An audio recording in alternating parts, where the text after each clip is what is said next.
What are the toughest and most common challenges from the pro-choice position to pro-life? We're talking about the issue of abortion today, and we're gonna tackle the top 10 challenges to the pro-life position. My name is Sean McDowell, I'm your host. I'm here with Dr. Scott Ray, my co-host, who's written a lot on this issue. You're watching the Think Biblically podcast, brought to you by Biola University. So we're gonna go through the top 10, give our thoughts on each one of these, but two questions before we jump in that I think will help our viewers and listeners frame this. Number one, what is the heart of the case for pro-life? What's the key question? Really simple. Is the unborn child, whether embryo or fetus or just before birth, a full human person with legal right to life and protectability? Okay. Because if he or she is not, then it's not hard to understand why a woman's right over her own body would trump that.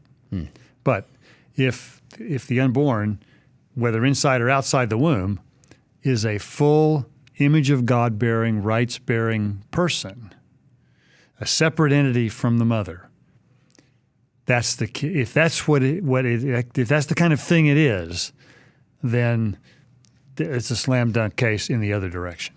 That's really helpful. So we always have to bring challenges back to the status of the unborn.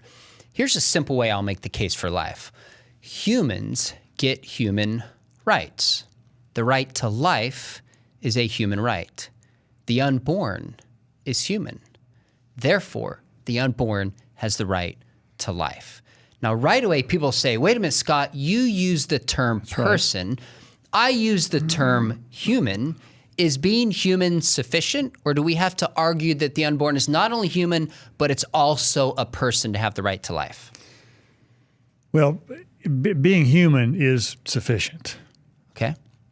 But I think our listeners should be aware that in the culture and especially in the realm of abortion rights discussion, it's very common to distinguish between a human being and a person.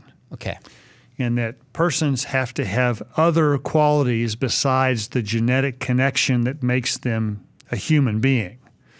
And I think you sort of add to your syllogism that human beings come from human parents. Right. And an embryo or a fetus comes from a human parent and therefore is fully human itself.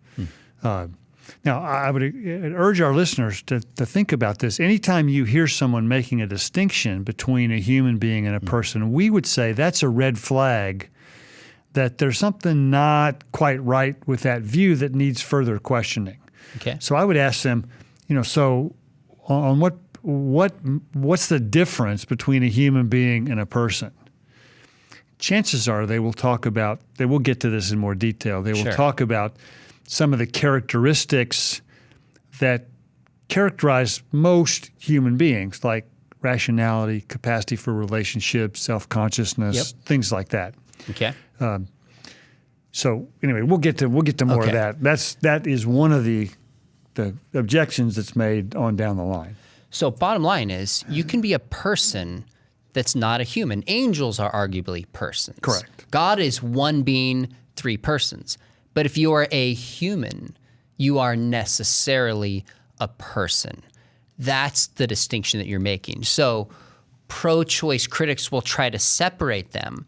What's interesting is even if we adopted that you had to be a person to have person rights, there's still no consistent criteria that is given why the unborn doesn't qualify as personhood, that doesn't end up disqualifying someone else that we know is a person. So I think if we adopt that language, we still win, but nonetheless, no reason to adopt that language. Right. But I think just be prepared to make the case, when that dichotomy is raised. Perfect. Well, that'll come out. So let's jump in. And these are in no particular order, by the way. But the first one, it actually did make sense to start with this one. Claim number one, men should remain silent on abortion. If true, that disqualifies both of us. Yeah, I got nothing. All right, next. Actually, as you're aware, Sean, this is a classic ad hominem argument. And ad hominem is Latin for against the person, as opposed to against an argument. Usually an ad hominem argument is what I would call, it's the last stage of a desperate person who's run out of ammunition. And so instead of attacking the position, you attack the person. Okay. As a mentor of mine put it, an ad hominem argument, the person recognizes that when they're on the horns of a dilemma, you shoot the bull. Okay. And you usually in academic circles, in serious discussion circles, we just dismiss ad hominem arguments for what they are. But if you want to engage it, Supreme Court in 1973 when Roe v. Wade was decided was all men. So, and I think the other point that I want to make is that, human beings have gender. Arguments don't.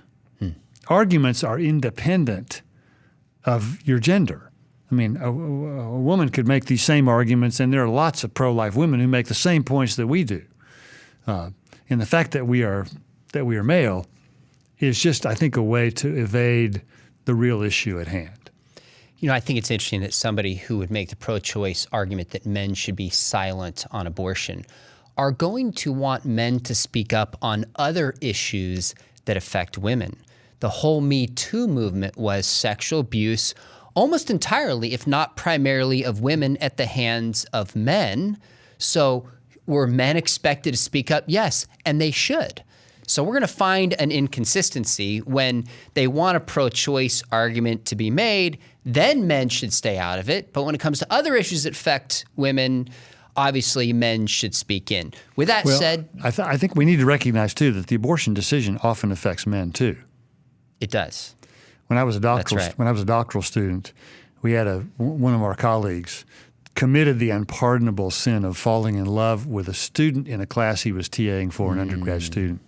They were engaged. She was 4 months pregnant, and he walked in on a Monday morning with this crestfallen look on his face. Wow. And we just wondered, what truck ran over you over the weekend?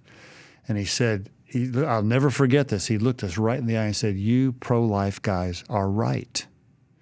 Because over the weekend, she had broken their engagement and ended the pregnancy. Wow. And he said that was my child too. And so I think to think that this doesn't affect men, and men actually have a lot to do with a woman's decision to get an abortion in the first place. Or to not get an abortion. Or to not. Right, yeah, a lot of women will say, I probably would not have done this had I not been so encouraged and pressured by my boyfriend. Fair enough point. I've gone to a lot of pregnancy resource centers, and some actually help men who regret this and have been hurt through it. Now, what we're not saying is men are affected equally. That's correct. Obviously, it affects them in a very different, intimate fashion. But it doesn't follow that men shouldn't speak on this issue for the reasons we've mentioned. Let's go to claim number 2. Pro-choice argument number 2. A woman should have procreative control to determine when she becomes a parent. Now, on the surface, that seems intuitive. We don't think a woman should be forced to become a parent. So what are your thoughts? Well, and she's not. Nobody is forced to become a parent. Okay. Because a woman has the right and the option to put a baby up for adoption. Okay? It's not the only way to not become a parent is to end the life of your child. You can put the baby up for adoption. Now, the issue is the pro-choice person will come back and say, well, you have no idea how hard it is for a woman to put a baby up for adoption. And that's right. But that begs a more important question of why is that so hard? And the reason is because women bond to children in a way that we don't bond to things. I don't have a bonding relationship with my liver or my kidney. But women have a bonding relationship with you bond to persons. And that, I think what that suggests is that what a woman carries is substantively different than an organ or a piece of tissue. It's actually an entity that you can actually have a bonding connection and relationship to. Now, your response assumes the premise of this, that a parent is when the child comes out of the womb, and hence she could adopt, not be a parent. And I think that's a sufficient response. But we could also ask, are you a parent when somebody is pregnant? And I think you could argue the person is already a parent. True. Which brings the question back to, if a woman is pregnant, she is a parent. She's not necessarily a permanent parent. Yeah, fair enough. Fair enough. And I think we just don't take the option for women with unwanted pregnancies for adoption. I just don't think that's taken seriously enough because it is hard. It's gut-wrenching. Even for a woman who has an unwanted pregnancy, giving that child up is really hard. And this is why some women, and states have laws to protect this, some women actually change their mind after they give children up for adoption. Some states, you can change your mind up to a year after you've given the baby up for adoption. Now, I'm not sure that's a great idea for the well-being of the child. Sure. But I would prefer something more like a 30-day period where you could reclaim your child if you change your mind. Interesting. Okay. Good response. All right. Pro-choice argument or claim number 3, denying the right to abortion has particularly detrimental consequences for the status of women and the equality of women. What's your take? I think that's a harder one, I think, to wrap your arms around, because I think there's a sense in which, particularly in more overtly patriarchal cultures, where it reinforces that. Cultures where, men are in charge more, and boys are more valued as children, and women are viewed in a much more subservient role. I do think that the right not to have an abortion probably reinforces that already existing patriarchy. I think in more egalitarian cultures, I don't think that's necessarily true, because I think women have worked really hard to gain equal rights in the workplace, in the home, and I think, again, would we say the same thing if women were considering infanticide or, killing a 1-year-old or abandoning a 2-year-old? To not allow that, I don't think whether that has anything to do with women's rights and equality, we would say that's not the point. Say the point is that you have a human being that you've either neglected or killed, and if we on our view, if we're assuming that you have a person from conception forward, I think that we would say that's the point. Okay.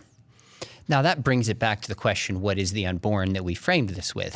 If the unborn is not human, then a woman should never be limited from having an abortion because the consequences that follow. But if the unborn is a human being, does such consequences in certain societies justify ending the life of an innocent human being? That's where I would say no. Yeah, and this is really the heart of the debate, because you have two competing moral values. A woman, all of us have rights over our own body. Now, those are not absolute. You can't, it's against prostitution's against the law in lots of states. Sure. You can't pump illegal drugs into your body. You can't do things with your own body that harm someone else, which is sort of where we're headed with this. Sure. But it competes with the right to life of the unborn. And if the unborn is not human, then there's no reason not to weight a woman's right over her own body more heavily. Exactly. And conversely, although the thing I want to point out is that increasingly ultrasound technology, I think, has made it a lot more challenging to hold the view that the unborn child is equivalent to an organ or a piece of tissue. It just made that intuitively a lot harder. And so some pro-choice supporters have actually conceded the personhood of the unborn and still made the argument that a woman's right over her body trumps the life of the unborn. That's amazing because they haven't only conceded that it's human, but also that it's a person, and then the mother's right trumps a human person's rights. That's correct. That's arguably pretty extreme. Now, I'd make one more point. When we talk about the economic effects of women, a similar argument was made for slavery, that not allowing slavery is going to economically affect certain people. And the argument that won is we don't use human beings and mistreat them for any kind of economic gain. There's some differences here between slavery and abortion, but on that point, I think the point stands, is the unborn human being with the right to life? Yeah, still the central issue. Still the core issue. Objection number 4, and you kind of hinted at this before, but a woman has a right to bodily autonomy. This is perhaps the most common argument I come across in conversations and online. It's assumed in our day today that I have the right and authorship over my own life, and you have to affirm it. What would you say? Well, first of all, biblically speaking, that's just categorically false, because the Bible is very clear that you are not your own. You've been bought with a price. You've been bought with a price, and therefore glorify God with your body. But there's a premise that's embedded in this argument, and that is that the unborn child is a part of the woman's body, which is also categorically false. And that there's a distinction we need to make to be careful. There's a difference between the unborn child being a part of the woman's body and being dependent on the woman. Those are two different things. But from, once conception is complete, you have a genetically distinct, and in roughly 50% of cases, different sex as well, entity that is now taking up real estate in the woman's body. That is a separate entity that it's just not accurate to say that the unborn child is a part of the woman's body in the same way that a kidney or liver or soft tissue would Got be. it. That makes sense. So we're back to the question, what is the unborn? You think about the word autonomy, and it means self-rule, like automobile, self-drive. But when it comes to abortion, you're not ruling just over yourself. You are ruling over another human being. So you could almost say it's over other rule, not autonomy and rule. Correct. So that's where the argument fails, right. And again, if it's a human being. That's right. How you weight those, if it's not a human person, then having an abortion is no different than donating a kidney. Exactly. So here's a question for you then, just a question to raise, is if there's the body and the mom and the unborn, in a sense, are competing or relying upon that body, why does the mother get to choose and the baby doesn't? Well, the answer is because the mother is more powerful than the unborn. So somebody who makes this argument is saying we should side with those who are more powerful and not those who are less powerful. I don't think that's a side that many pro-choicers want to be on. Yeah. All right, let's shift to question number 5. Having an abortion early in pregnancy is safer than childbirth. Well, medically speaking, that might be correct. After the first trimester, not so much. Okay. But there's more to this than just what's medically speaking. There is psychologically speaking. Okay. There's emotionally speaking. And for a follower of Jesus, there's spiritually speaking. And I think despite the best pro-choice efforts to downplay it, things like the post-abortion syndrome are real. Women do suffer the same magnified effects of grief and loss, magnified even more so than what happens during a miscarriage. Okay? And it's not right to say that women don't grieve a miscarriage or women don't grieve an early stage abortion like they do a stillbirth. Right? That's not necessarily true. Right? Now, the reason they might grieve a stillbirth more has nothing to do with metaphysics or ontology. It has everything to do with the bonding and relationship that's been built. So I think there's a good way to explain that.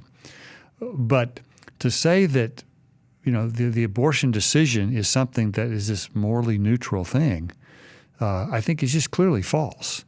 And we'll see that we're going to see this more now that the abortion decision has become much more privatized. That this argument's really going to come to the fore. Even more so. Even more so. But our viewers should be aware that even what's called the chemical abortion, RU486, in probably 30-40% of cases requires some sort of surgical follow-up. And the wisdom of doing a RU486 abortion later in pregnancy changes pretty dramatically. So, in fact, the drug cocktail changes the farther along you are in the pregnancy. And if you're not under a physician's care, which increasingly women can purchase these drugs over the counter without seeing a physician first to find out how far along she is, without any kind of prescription or any kind of medical supervision, I think is actually a pretty dangerous thing. I agree. I think it's arguably medically malpractice too. Now, for clarity, when we say have an abortion early in pregnancy is safer than childbirth, you are talking specifically about the mom. It's never safer for the child. If the child is a human being, this argument is irrelevant. It's irrelevant.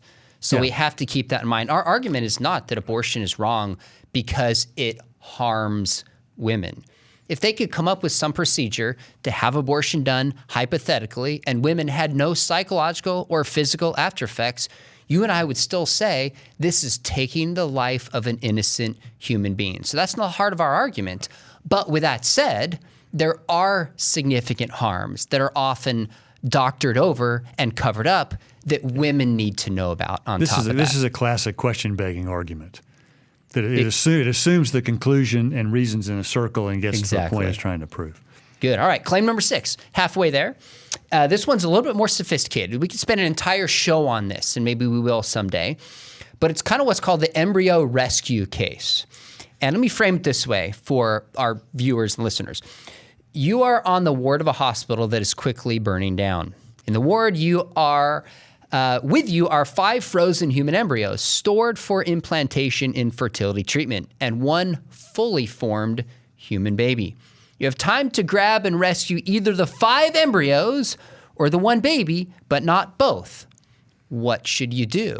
And this argument is meant to show that we all intuitively know you should grab the baby, not the embryo, which tells us when it gets down to it, we really think babies have more value than embryos and undermines the pro-life case. Your thoughts? Not so fast. Okay.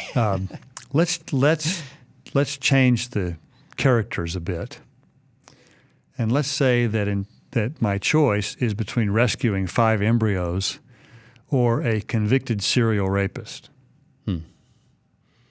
I'm going for the embryos. Okay. Because the rapist deserves a very long prison sentence. Now, what that illustrates is that there's more to an entity's, more to saving who you would choose to save than the presumed moral status of fetuses or embryos. Okay. Here's the way I'd put it as a counterexample. I would get much more grieved if my dog were run over in the street than a child halfway around the world whose face I've never seen, who gets killed in a terrorist attack, for example. Now, does it follow from that my dog has more ontological value than a child halfway around? Of course not. What that means is that I have an emotional attachment to my dog that I don't have to a child halfway around the world, which is why I would, if I had my choice between saving the embryos or saving my dog, I would save my dog. But it has nothing to do with ontology. I would never suggest that my dog has higher moral status than human embryos or a human child. Okay? The reason I would say my dog is because of my emotional connection to the dog. And emotions don't determine ontology.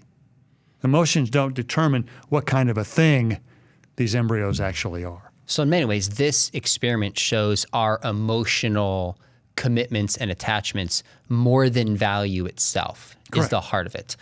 I can't verify he said this. That was a good summary of what I took 2 or 3 minutes to say. You unpacked it in a way we need it unpacked.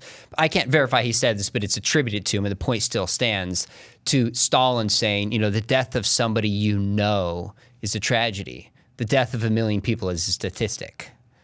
That kind of makes the same point regardless of who said it. All right, good. Objection number 7. If a human has the right to life from conception, then it would seem to follow that spontaneous miscarriage is the greatest natural threat to the human race, the top killer beyond cancer, car crashes, and national disasters. So it should be all hands on deck to stop miscarriages. But we don't, so maybe we don't really think at that stage of development an embryo has full value. Not so fast. Okay. The reason, you have to ask yourself, why do we not put all hands on deck to stop spontaneous miscarriages? And the reason is that we can't. And the reason for that is because most miscarriages occur because of some sort of genetic abnormality that is transmitted via conception. Miscarriages happen because generally, now sometimes they happen because the embryo implants in the fallopian tube and you have an ectopic pregnancy. Or the mother just can't carry a pregnancy to term. But most spontaneous miscarriages take place because of some sort of genetic anomaly that's incompatible with life. And there's just no way to fix those. Okay? The only way we could fix those is by having every pregnancy be done in vitro in the lab, testing every embryo, doing a biopsy on every embryo to ensure that it has no genetic abnormality, and then implanting the remaining embryos that are free from disease into the womb. Okay? Now, we discard the ones that don't, which is another ethical another ethical issue. Concern. But that's an entirely unreasonable, way too expensive way to fix something that is essentially unfixable. We just can't, we can't do that. Now, we can test people, we can test their genetics to know if they're at risk for passing along certain diseases and encourage some couples to adopt. Some couples, would be encouraged to, use IVF and do some selection. Sure. I think that like we said, that creates ethical issues too. I'm not thrilled about that. Right. But it's just the all hands on deck approach would be way more costly than it would be beneficial. Be costly financially. It'd be costly ethically as well. Yeah, embryonically it'd be costly. That's a fair point. So it's a matter of pragmatics and just how early and the nature of what causes a miscarriage, not a lack of saying at that stage the unborn has value or less value. Yeah. So pragmatic concerns don't dictate what kind of a thing embryos and fetuses are ontologically.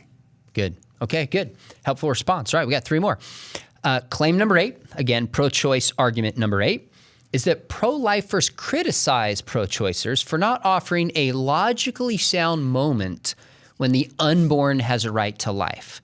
So you've heard this, Scott. We've often said pro-choicers differ on whether life begins at the heartbeat, whether viability, or birth. Now, this is spun back on pro-lifers, and I've heard pro-choicers say, and yet there's no definitive moment of conception in which a person comes into being. Even conception itself is a process. So are we being inconsistent by criticizing pro-choicers for not having a definitive moment when conception itself is not a definitive moment? Are we being inconsistent? No. Okay. And it's true that conception is not a moment in time. That's true. It involves a, roughly, 8 to 12 hour process where chromosomes settle, and it takes time for a new entity to be formed. But once it's formed, it's definitive that it's been formed. Okay. And virtually every embryologist under the sun agrees with this, that when you have reached what's called a diploid condition, when an embryo has a full complement of 46 chromosomes, you've reached a diploid condition. You have a separate human living being. And there's that's just, that science is really clear about that. That is a definitive moment when you have a new human being. Now, what the person's doing, the way the question is framed, is smuggling in a distinction between a human being and a person. Okay? And I think it's true that if you don't equate human beings and persons, that there is no definitive moment when you have a person. And the reason for that is that there's no definitive moment that makes any difference about what kind of thing it is. Gotcha. Right? Because, the fact that a baby has a heartbeat, all that tells you is that they have a properly functioning heart. Doesn't tell you that it's a person. Okay, it tells you it's got a human heart. That's true. Viability, all that tells you is the ability of a baby to survive outside the womb. In reality, that's that's misleading, because when a baby at 23, 24, 25 weeks simply exchanges an artificial or a natural life support system for an artificial one, and it's a full court press for weeks and weeks before that baby gets to a place where they can be weaned off of that. So even viability, that measures medical technology. It varies from place to place. It varies from child to child. Birth is nothing more than a change of location, even though there are some important things that happen at birth that don't happen prior to that. It's fundamentally a change of location, and only, I would say, every woman who's had a baby can testify this, only a very slight change in the degree of dependence on the mother. The only difference is it's not symbiotic. Gotcha. But still, it's incredibly dependent. So it seems like this argument is confusing how long it takes for a process to happen with an objective change in the nature of something itself. So if you go to the heartbeat, biologically, it's a human before it has a heartbeat. It's a human before it has a brainstem. It's a human before and after viability and birth. Nothing objective changes. In fact, humans are not meant to have heartbeats on day 2. They're not meant to be viable on week 3. But the difference between a sperm and an egg and after fertilization, even though it's not an instant moment that takes like a second or less, is an ontological change. Completing point. It does have a finish line. Got it. Attached. So whether it takes 1 second or 3 or whatever is irrelevant to a new being ontologically coming into existence. That's correct. And a similar thing doesn't happen when the same being gets a heartbeat, the same being has a brain, the same being is viable. That's a really helpful way to put it. And again, what's being smuggled in is not just the distinction between a human being and a person, but the criteria necessary for the pro-choice person to decide when you have a person is being smuggled in. And Gotcha. Increasingly, the pro-choice folks are recognizing that those criteria, self-consciousness, self-awareness, rationality, ability for relationships, actually don't happen until well after birth, which the proponents of infanticide, I think, rightly recognize that birth is simply a change of location. Exactly. Peter Singer was on to this 30 years ago. Years ago, yeah. He's not extreme anymore. There's a lot that the academic justification of infanticide has really taken hold today. Legally and I think, and and understandably so. When does somebody pass the look in the mirror test? What I call that? I look in the mirror. I say, "Hey, it's me." What? 6 months, a year? I don't know. Probably by 2. When do you have rationality set in? Some might suggest it's well after adolescence, but at least year, I don't know, 2 or 3. So what? And the thing is, most pro-choice people don't have the stomach to take their view all the way to the end. So that's where the inconsistency is, in my not view, where this objection is being raised. Right. Fair enough. All right, 2 more for you. And by the way, I want to just point out to our viewers that, again, it comes back to 2 things: assuming you can separate personhood from humanity and assuming the unborn is not human. That underlies the vast majority of pro-choice arguments.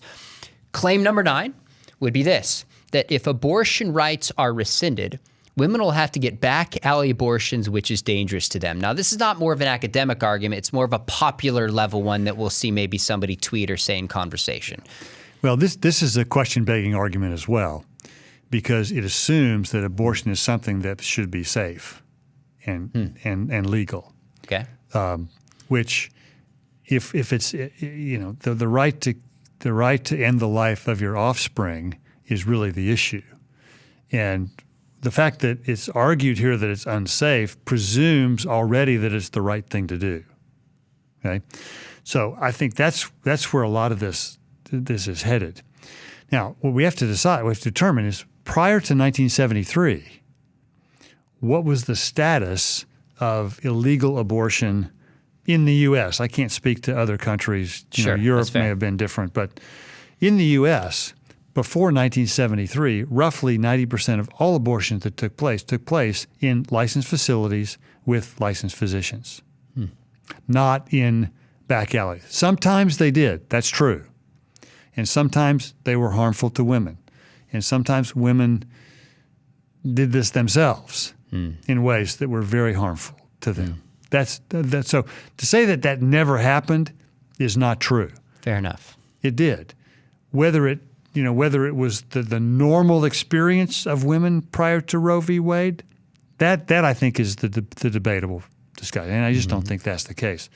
Reality is, after Dobbs, abortion rights have not been rescinded nationwide.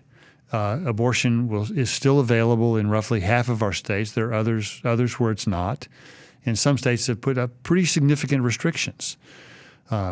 So will women have to travel to get abortions? Yes. Will that impact poor women? Yes. That we have to be honest about that. Does that trump what's being done to the unborn child in the womb? And I say no. So if a woman is inconvenienced to have to end the life of her unborn child, I'm not unhappy about that. If a woman has obstacles in the way that might encourage her to keep a pregnancy and then put a baby up for adoption, I think that's the best solution. So I don't know. This is going to sound really callous and uncaring, but I think we have to weight values in conflict, and to say that we'll return to the days of the back alley, I think, is false on both counts, because I don't think we were ever there predominantly, and I don't think we will be there again in the future. So it's false practically, and even if it were true in principle, it wouldn't justify that taking of an innocent human life. We're back to the question, what is the unborn? And of course, we're talking arguments here, but you and I would both agree, just to quickly notice, any woman who feels that she has to do this, we have nothing but compassion and love and care for her. I've come to see many women in this circumstance as victims. Right. And that's an important way to approach this that you and I have talked about before. But with that said, what is the unborn? Is it a human being that the law should protect? That's the heart of the question. Last pro-choice argument for you. In some ways, this is one of the best pro-choice arguments. I think it's very creative. It's sophisticated. It still comes up a lot now, years after when it was stated. If I was a pro-choicer, I would probably use or consider using this argument. And it's what's called Judith Jarvis Thompson's violinist analogy. And here's what it is, just in case someone's not familiar with this. Suppose you wake up tomorrow hooked to a world-famous violinist. Against your awareness or will, your body was selected to serve as her human dialysis machine. If you unhook her over the next 9 months, as she recovers, she will in fact die. So if you unhook from her, she will in fact die.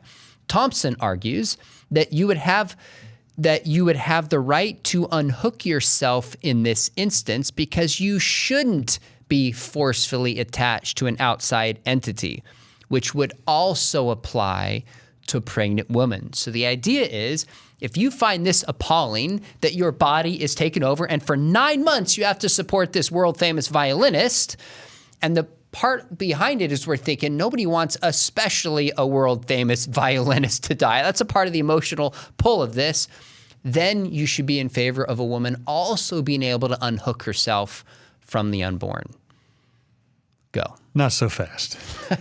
I think I will say just to start, the analogy is closer to what Thompson is trying to show in cases where sex is not consensual, in cases of sexual assault, things like that. The argument is closer.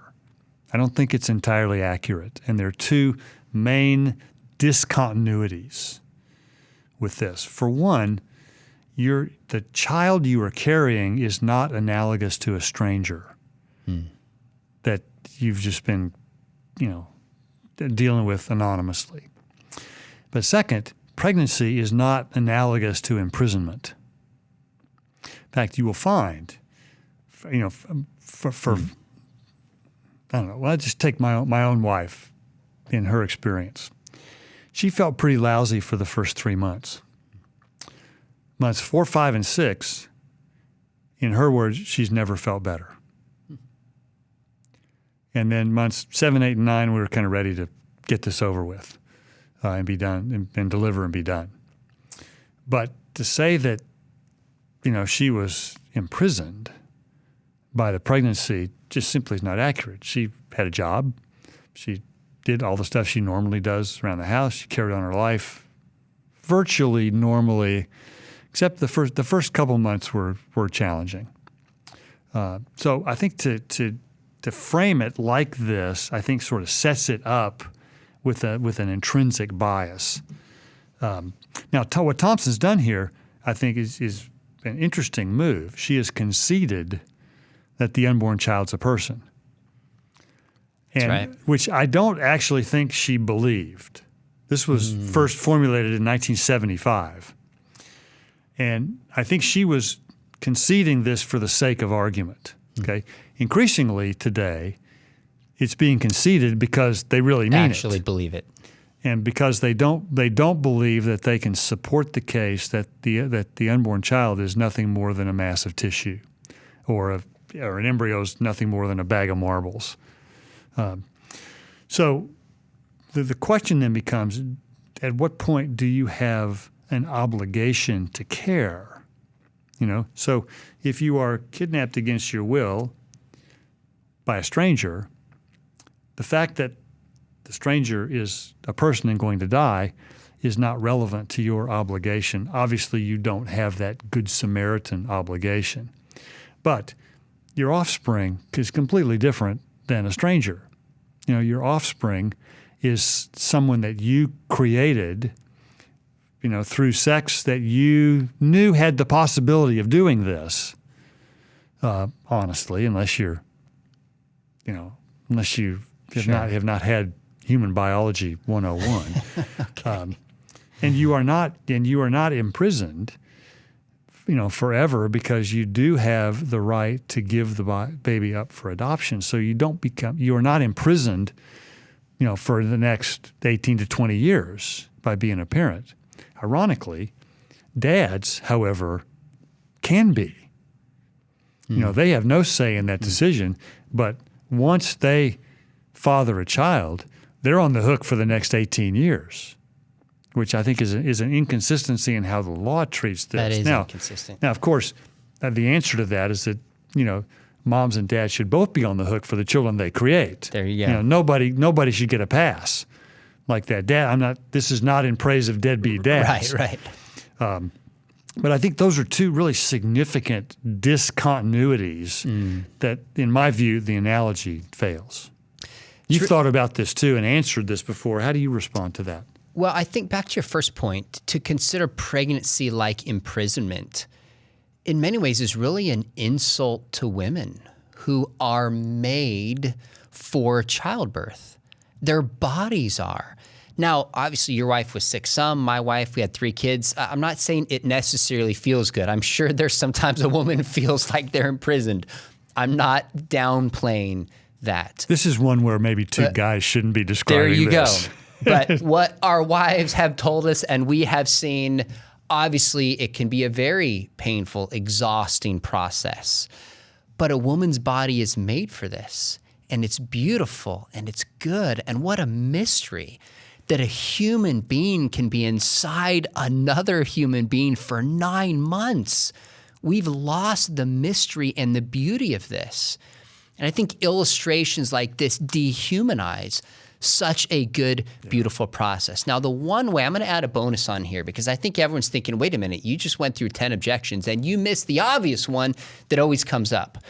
In the violinist argument, if anything, it's at least closer to the idea that somebody is raped and made pregnant against their will. So how do we respond to that? Now, I'll give you my 2 cents on this. First off, the woman is now pregnant with an unborn that's not a detached violinist, but a human being that is 50% the mother. So there's already a disanalogy between that's important. But the other thing I would say is the first Christian response to somebody who's been raped, and I say this as a dad with a 15-year-old daughter, and you better believe I've thought about this, is Romans 12, when it says, cry with those who cry and have joy with those who have joy. The Christian response is to show compassion, to show care, to love this person who has experienced such devastation that you and I, when we interviewed Rachel Denhollander, who broke the USA Gymnastics sex abuse scandal, said the PTSD from sex abuse is second only to war. So compassion. But a question I have is this. Interestingly, my adopted sister, 10 years younger than I am, also went to Biola after I did. When she was a student here, she asked my dad to track down her birth mom. So he hired a private investigator and found her. And interestingly, she's a pastor in the Midwest, and they began that relationship. What my sister discovered is that her mom at 14 years old, was date raped and became pregnant with my sister. Now, I realize this is an emotion-filled story. I get that. But it's also personal. And it raised the question, did my sister and does my sister have any less right to life because of how she was conceived? I don't know how you answer that when the science itself is clear.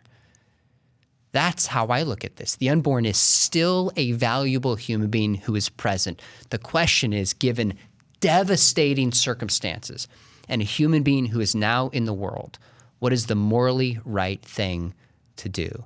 And it's to protect that life. Yeah, one act of violence doesn't justify another one. Well said. And that goes back to the question, what is the unborn? What is abortion, that we started with? Yeah, I appreciate you sharing that. And I hope our listeners appreciate how hard that is. I've heard you talk about that before. And that's a brutal subject to address. And I hope our viewers and listeners appreciate your vulnerability in that, because I certainly do. She's given me the permission to share that story, and it's just the most beautiful, amazing human being. And you think about this, she now has 3 kids and future grandkids. Each of these choices have massive consequences. Yeah. We often don't think about. Well, clearly there's a lot more objections than this, and we could probably take each one of these. Maybe we'll do a series someday where we go into some depth. I'll give you a bonus one too. Okay, all right. Before we stop. Okay. And that is what about when the mother's life is in jeopardy? That's a really common one. Love it. Go.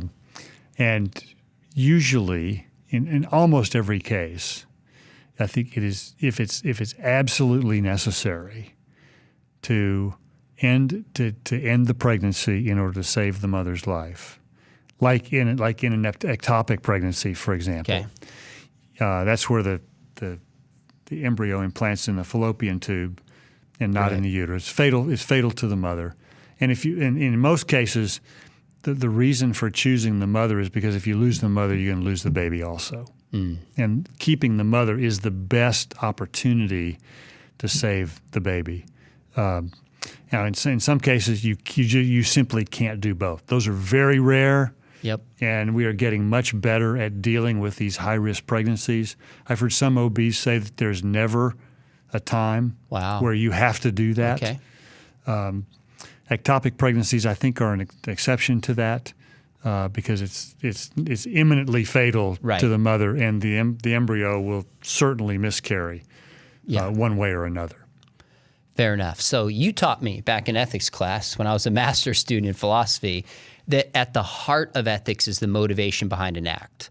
So the motivation in the case when the mother's life is genuinely in jeopardy is not to kill the unborn, it's to protect the mother. Yeah, it's to that treat, intent that's right. It's to treat the mother. Changes everything. To treat the treat the mother. And we hope for the best, pray hard, but we let the chips fall where they will with the baby in those very rare cases. We started off saying we're going to do 10, but we landed 12, which last I checked is a good biblical number. There you go. So we will end there. There's a lot more that could be said, and we will revisit this topic, and hopefully this gives you some responses to common pro-choice arguments. And as always, we hope you'll give them with kindness and respect, but also speak truth, especially on topics like this that are so sensitive and personal.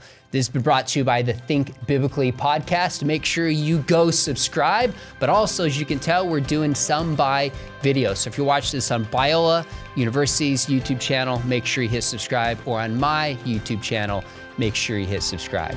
Thanks for watching.